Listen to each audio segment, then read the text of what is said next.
ગાંધીનગરમાં કોંગ્રેસ દ્વારા સંગઠન સર્જન અંતર્ગત જિલ્લા સ્તરીય પ્રશિક્ષણ કાર્યશાળાનું આયોજન. અમિત ચાવડાની વિશેષ ઉપસ્થિતિ. ગુજરાત પ્રદેશ કોંગ્રેસ સમિતિ દ્વારા સંગઠનને પાયા સ્તરેથી મજબૂત કરવાના હેતુથી શરૂ કરાયેલ સંગઠન સર્જન અભિયાન અંતર્ગત ગાંધીનગર જિલ્લામાં એક મહત્વપૂર્ણ પ્રશિક્ષણ કાર્યશાળા યોજાઈ હતી. આ કાર્યશાળામાં ગુજરાત પ્રદેશ કોંગ્રેસના પૂર્વ પ્રમુખ અને વર્તમાન ધારાસભ્ય અમિત ચાવડાએ ખાસ ઉપસ્થિતિ આપી કાર્યક્રમમાં નવો ઉત્સાહ જગાવ્યો હતો.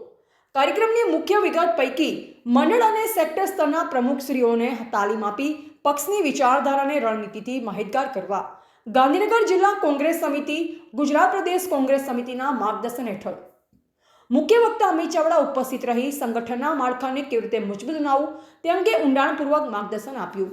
આ કાર્યશાળામાં અમિત ચાવડાએ જણાવ્યું કે આગામી સમયમાં જનતાના પ્રશ્નને વાચા આપવા માટે મંડળ અને સેક્ટર સ્તરના હોદ્દેદારોની ભૂમિકા અત્યંત મહત્વની છે. સંગઠન સર્જન દ્વારા દરેક ગામ અને વોર્ડ સુધી કોંગ્રેસની પહોંચ વધારવાનું લક્ષ્ય રાખવામાં આવ્યું છે. કાર્યક્રમમાં પોસ્ટરમાં રાષ્ટ્રીય નેતા રાહુલ ગાંધી, મલ્લિકાર્જુન ખડગે અને સોનિયા ગાંધીના ફોટા સાથે પક્ષની એકતાનો સંદેશ આપવામાં આવ્યો. આ પ્રશિક્ષણ કાર્યશાળામાં ગાંધીનગર જિલ્લાના અનેક હોદ્દેદારો અને કાર્યકરો મોટી સંખ્યામાં હાજર રહ્યા.